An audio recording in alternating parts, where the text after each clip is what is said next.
What does this entail? We must avoid unnecessary competition. Botswana must not seek to outcompete Namibia. Namibia must not seek to outcompete Botswana. There must be objective, plausible complementarity between these two neighbor states. What are we competing on?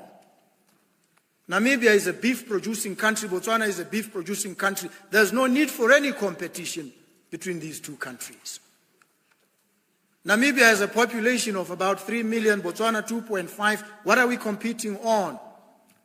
There is need for collaboration, for coming together, for coalescing around common goals, visions, and outcomes. And so when Botswana fails to meet its quota to the EU because its national herd has drastically diminished, Namibia must step in and fill the gap. That's plausible complementarity.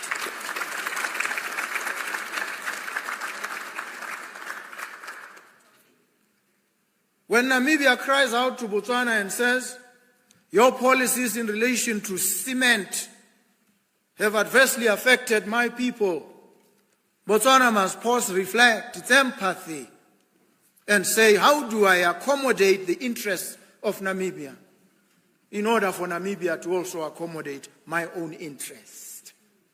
That's the plausible complementarity I'm talking about.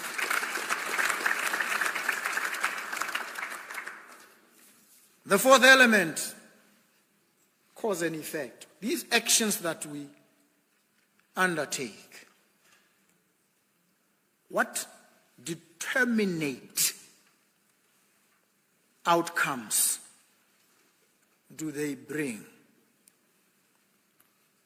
Not what we, in our suppositions and presuppositions, think. What does reality bear out? Human causality. That's what we need to look at this level, as leaders of an emerging continent that is the future of the world. Otherwise, we are too weak to be at the helm, at the front.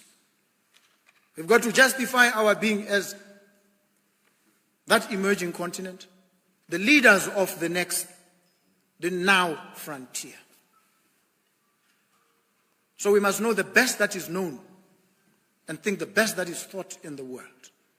We must become thought leaders on the African continent. We're not begging to be recognized. We claim our place. We say, you are forced to look at us. You are forced to listen to us. We're not begging. We're not negotiating. We are staking our claim to the leadership of the world as Africans.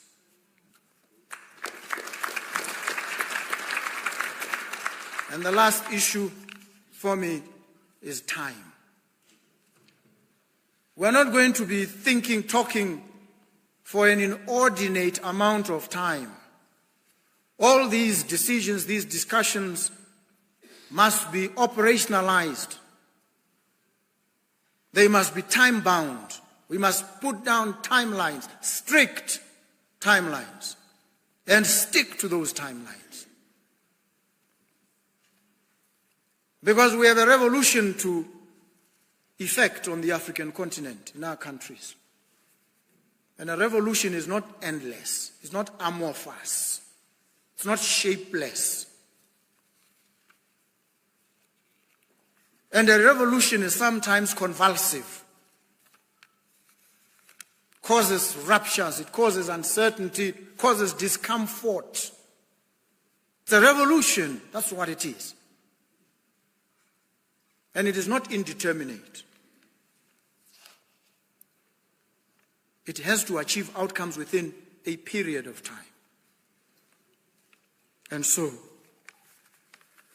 many of these programs that we are looking at here, these memoranda that we will sign, how much time do we have before we see tangible results, sounding in jobs, in improved livelihoods, in improved infrastructure, in enhanced opportunities for growth and collaboration? How much time are we ascribing to them. These are the elements, in my humble view, that will enable us to provide formidable answers to the problem of context and contextuality, question the challenge of solidarity, and that will determine whether we are doubters or doers. I am a doer. I am a doer unapologetically.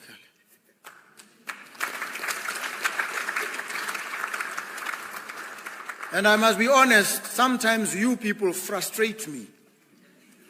I must tell you the truth. Sometimes I get frustrated by you, public officers, with your rigidities, your routinized sluggishness, your reticence, your inability to respond instantly, decisively, boldly, objectively to pressing and trenchant problems.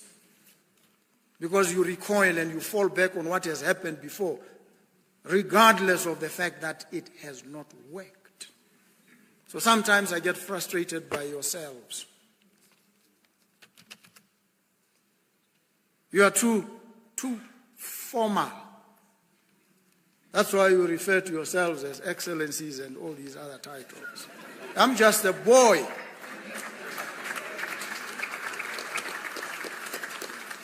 And I'm a boy to everybody. No formalities, because I want us to focus on the real issues. Appreciating that we are all subject to human frailties, foibles, and fallibilities. We know that. We're human. We're not deities. And so when we engage, we must engage alive to all these simple realities. Botswana and Namibia. The airline in Namibia has collapsed. The Namibian airline. Air Botswana is on the verge of collapse. Botswana has 2.5 million people. Namibia about 3 million. What can these two countries do in the area of airline transportation? What can they do? The both of them. Not in competition. Objective, plausible complementarity. What can they do? It's a question I throw to you. Because I have full faith and confidence that you will provide the answer. When are we starting work on the Trans-Kalahari rail line and the pipelines, the oil pipelines that we must build, opening up frontiers of trade amongst ourselves and into the rest of the continent, under the aegis of the Africa Continental Free Trade Area Agreement? When are we translating these sermons into lived reality for our people? Let me stop right here. Thank you very much for the pleasure of your attention.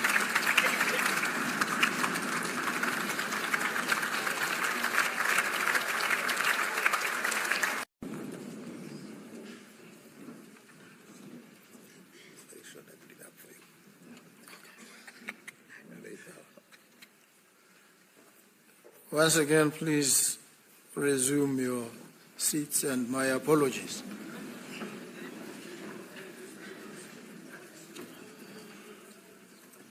Let me assure you that I have been informed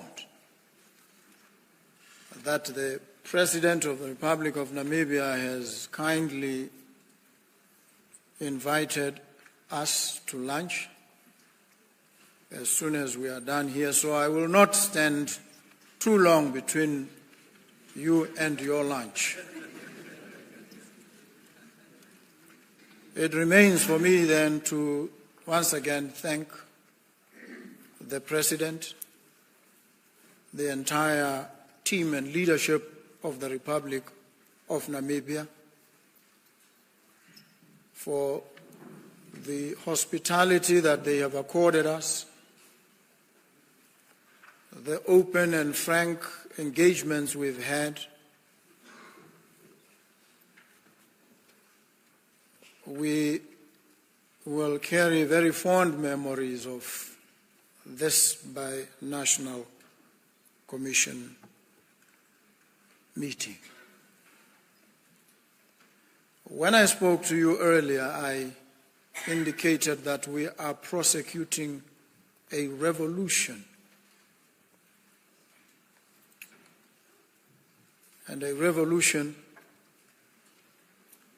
is an episode of convulsive political transformation, compressed in time and determinate in outcome. We met today. We mapped out our desired goals and outcomes. We crafted strategies for the realization of these goals. Words have been spoken, plans drawn, examples enacted.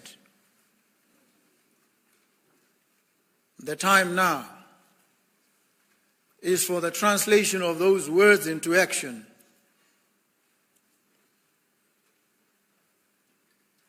Because I recall a conversation between two Shakespearean characters in Shakespeare's King Henry IV.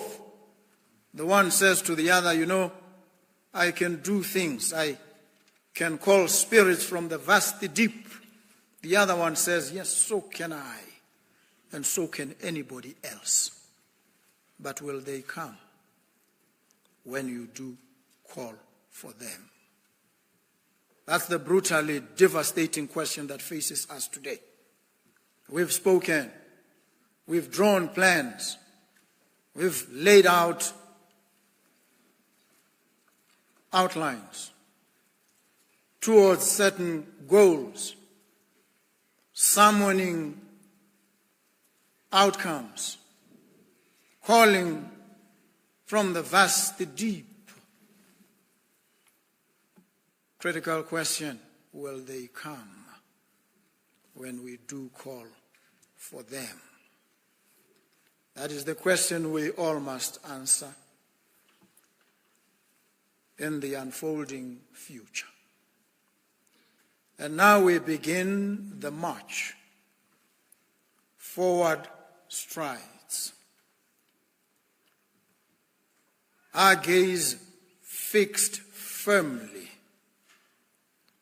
on a future we are willing to embrace and to confront. And so now, on this occasion, I will not stop talking. I will simply pause so that we continue the march. Thank you so very much for the privilege of your company here today and the pleasure of your kind attention. Thank you.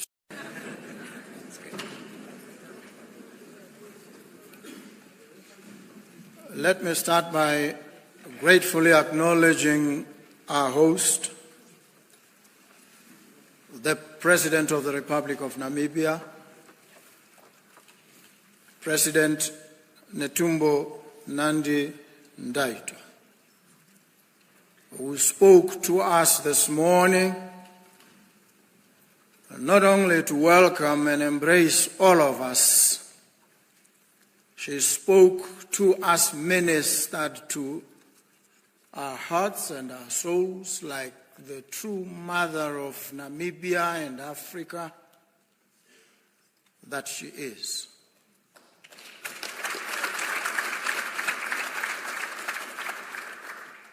We appreciate the journey that you've traveled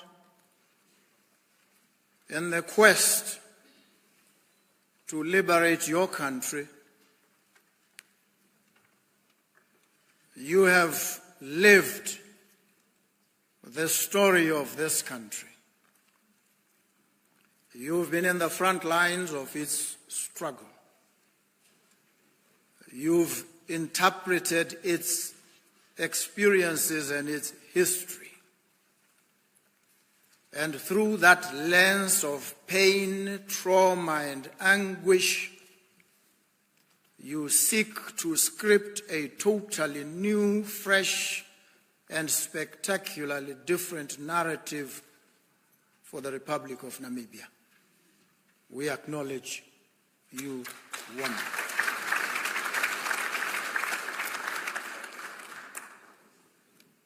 Recognize the Vice President of the Republic of Namibia, Madame Lucia Witbooi. We appreciate you, ma'am. We appreciate the pillar of support that you are to the President.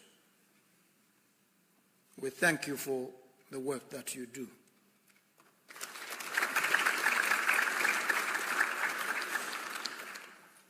Both you and the President lead the executive arm of the Namibian government that wields both the purse and the sword in the effort to transform not just Namibia, the region, the continent, and ultimately the world. And so I thank your charges, the ministers of the Republic of Namibia who are here with us, and thank them for the work that they are doing for their country. Thank you so very much.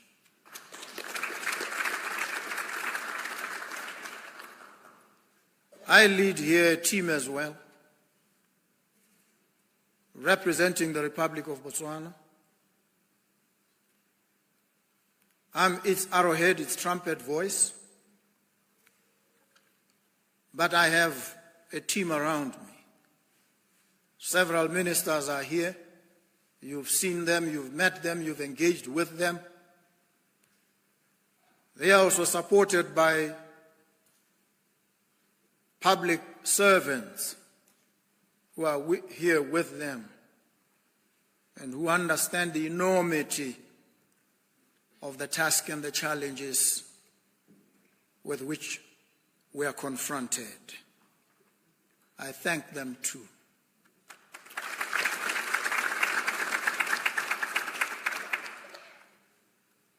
We have diplomatic representatives. The High Commissioner of Namibia to Botswana, who is an adopted child of the Republic of Botswana, is here with us today. We appreciate her. We also acknowledge and recognize her counterpart, Botswana's High Commissioner to Namibia, who is here with us today. We have members of the Defense Force from Botswana, the police, and the intelligence community who have come to engage with their counterparts in Namibia. We appreciate them.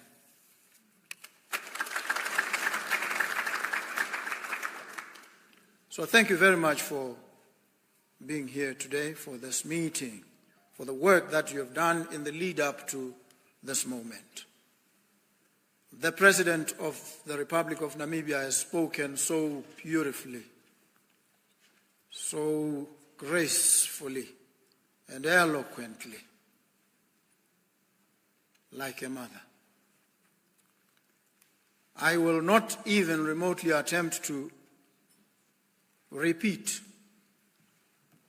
what she has said, except to wholly associate myself with every statement she has made and every sentiment she has expressed. And having done so, I could actually just sit down at this point,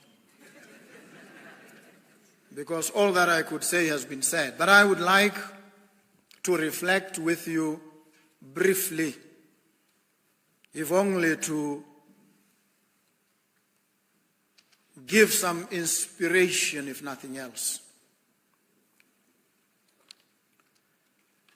We are here today as Namibia and Botswana. We've been here before, many times in fact. And I'd like to call upon all of us to take a stand in relation to two critical questions that philosophers have dealt with, wrestled with over time and climbed over the years. The first, they say, is the problem of context and contextuality. What is our relationship with the present circumstances in which we find ourselves? The habitual settings of our actions. How do we relate with them?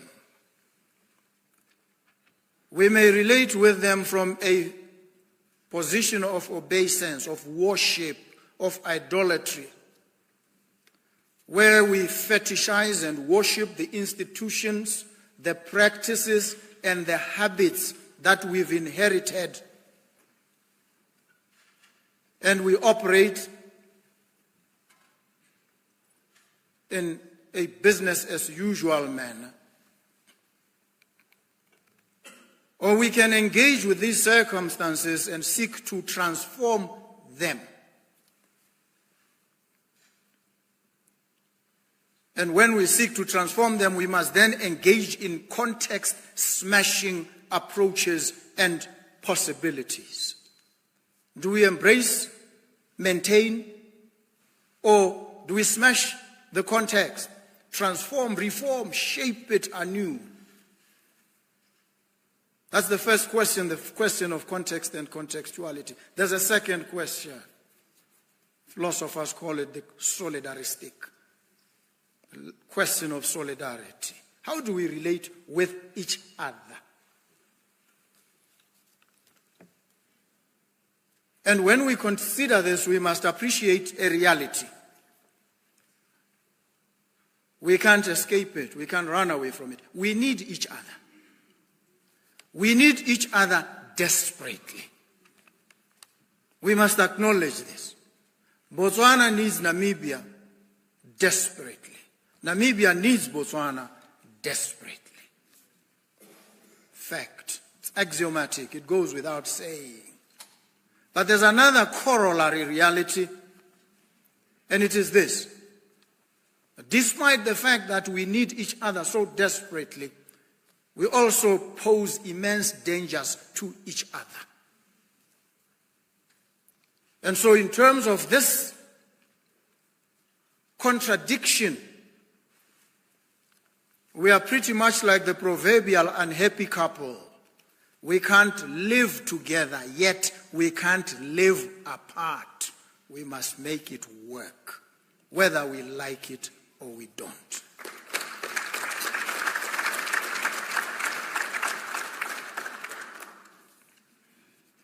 And so what do we do? Takes me to my next point, really. And I'm going to be brief with my hurried thoughts. I've said to you, all that needed to be spoken today has already been stated eloquently. I will not ream the magic out of it.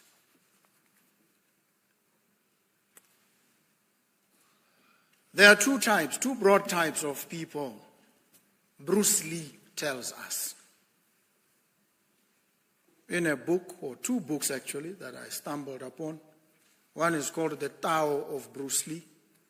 The other, Letters of the Dragon, pages 115 to 117. Bruce Lee writes a poem there. I don't think you know him to be a poet. But he was more than a poet, he was actually a philosopher, in addition to the other things that he did, for which he is renowned. He asks a profound question. Says, having distinguished two broad types, he says there are doers and doubters. In this poem, he says there are doers and doubters. And he says, which are you? And I pose that question to you, to all of us. Which are we? Are we doers or are we doubters? And he says, the doubters said, men can't fly. The doers said, maybe, but we will try. And finally soared into the morning glow, while the doubters watched from down below. Which are we? Are we doers or are we doubters? When I spoke with the president privately, we agreed, both of us, that our ascendance to the leadership of our two countries has ignited so much hope amongst our people. They look forward, they yearn for change. They have full faith and confidence in our ability to deliver the change. But that is also very dangerous because they are impatient. The people are hungry out there. The people are unclad. They are unhoused. They are unfed. They want to eat. They want to work. They want to eke out a meaningful living within the borders of their countries. The expectations that lie on our shoulders are enormous.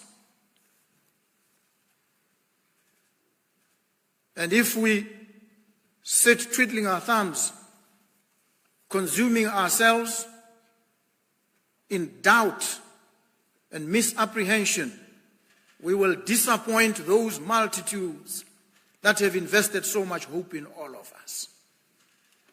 We need to respond to their cries, to their pleas, to their conjurations, and we need to respond immediately, decisively, boldly. That's what we are called upon to do, otherwise we will not be fit.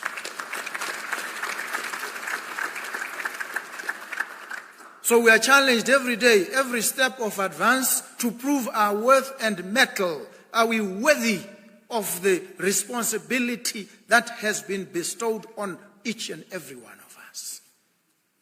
And so we are called upon now, in a practical manner, to make choices. How do we deploy the limited resources at our disposal? And these resources include yourselves, the personnel, the natural resources, the financial opportunities. How do we mobilize, marshal these in the service of the people that have given us the responsibility to lead them? That's the first. The second is, and this is a requirement of strategy. They'll teach you this when they teach you strategy. Choice. What choices do you make? Choose to be a doubter. Choose to be a doer. A lot turns on the choices that we make or we fail to make. Errors both of commission and of omission. We need to be alive to these realities if we are to be of any impact at all. The second is empathy. In strategy, you need to have empathy. You need to consider the feelings and the interests of the others. In this case, Botswana must consider the feelings, the sentiments, and the interests of Namibia, and Namibia must do the same. It speaks to what I will call plausible complementarity between these two nations. Plausible complementarity. Botswana must complement Namibia, Namibia must complement Botswana. Not just in talk, in word, but in action, in deed. So all the sermons that you preach must now be translated into reality. They must be enacted in the lives of real people, those on the downside of your societies, those in the dumps catching hell.